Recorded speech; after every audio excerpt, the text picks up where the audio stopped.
What's up guys? In this video, I'm going to give you 10 BJJ concepts to improve your rolls. Concept number 1, strength from structure.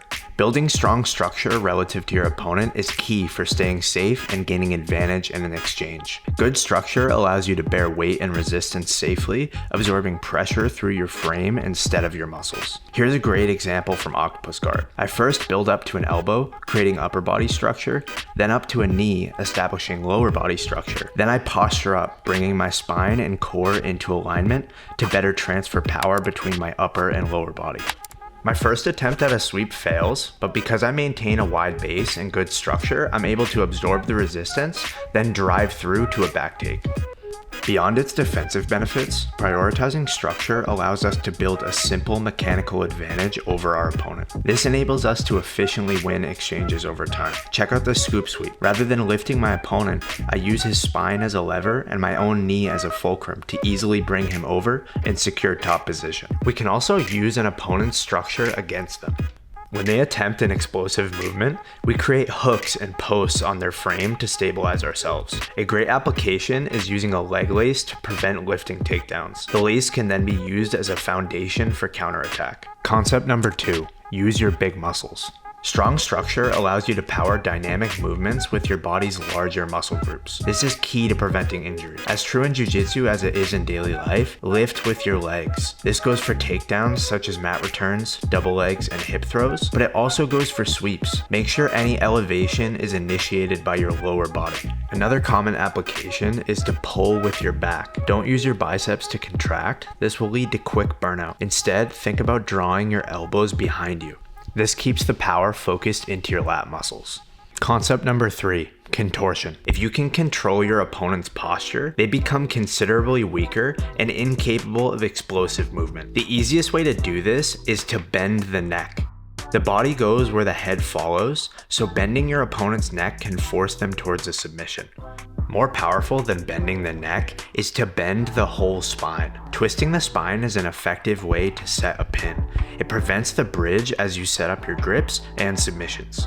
Concept number 4, patterns. Rolling has a rhythm. Each opponent is different, but there are commonalities. Pay attention to these patterns. Once you're able to read them, you'll learn to exploit them. It's useful at this stage to think every technique is a question. You're not just going for a move, but rather asking your opponent, now what? You'll become accustomed to the answers they give, and you'll develop counters for these answers. Take this hip throw for example. I threaten a foot sweep, which my opponent steps over, and then I step into the newly created space for a nice fit in. The initial off balance makes for an easy throw. Concept number 5, think ahead, play ahead. Jiu-jitsu is dynamic. If you play to win the current exchange, you'll lose the next one. Instead, you need to anticipate their next move. This is most easily done by creating a threat that they have to respect and then predicting their response. Here, I've set up an armbar threat, but I have poor posture control, leaving my opponent an easy way out. As he retracts his upper body, I scoop the leg and move to a crab ride sweep. It's important here that you don't be attached to a technique. Overcommitment to a single move can leave you out of position for follow-ups. Don't be stubborn, read the situation and adapt your line of attack. Here's a great example of Coach Warren in red hitting a nice Victor roll into saddle. His opponent lands well positioned for a hand fight, so Warren redirects his line of attack to a slick back take. Concept number 6,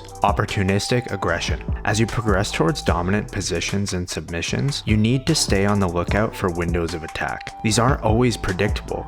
Sometimes they appear as a way to capitalize on your opponent's mistakes. Maybe one of their limbs is extended beyond their defenses. Maybe they take a vulnerable posture for a split second. That's your opportunity to be aggressive and attack.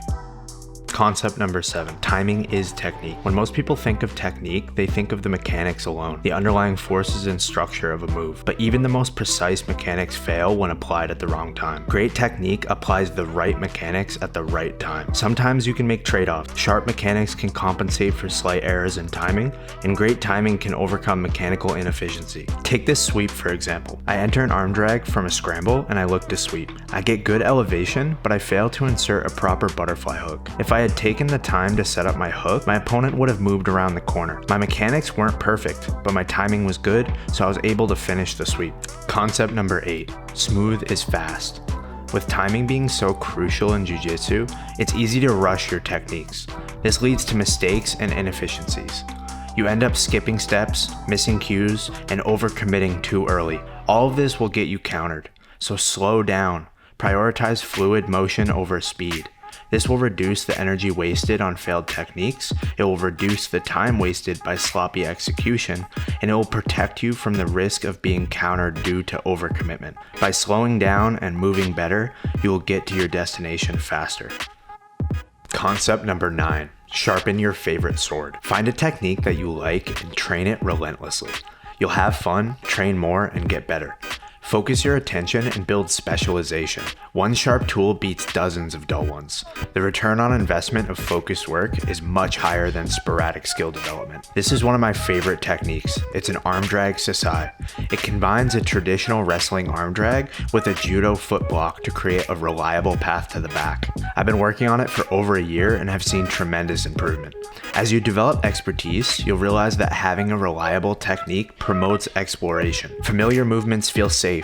Feelings of safety allow you to expand your comfort zone, and you get to explore adjacent pathways without fear. This generalizes your knowledge across the game, leading to a well-rounded skill set. Concept number 10. Make it yours. Jiu-jitsu isn't a pure science, it's an art. There are wrong ways to do it, but there are also many right ways to do it. This leaves plenty of room for self-expression through technique. Find your game and sharpen it. It's important to note here that restrictive gyms create echo chambers. If your instructor has all the answers, then their blind spots become your blind spots. Techniques absent from the curriculum become unknown weaknesses. In contrast, open-minded gyms promote creativity and resilience. Individuals develop unique styles, and the constant mixture of techniques develops resilience through exposure. To build creativity, you need safe training partners. Exploring unfamiliar techniques shouldn't put you at risk for injury. Not every round needs to be competition intensity. Roll with people who occasionally give you space to try new things. Be prepared to fail. Building new skills is difficult. You will inevitably mess it up, leave yourself vulnerable, and get submitted. This is okay. Keep iterating and find what works. Thanks for watching. Don't forget to like and subscribe, and join our email list for more exclusive tips and techniques.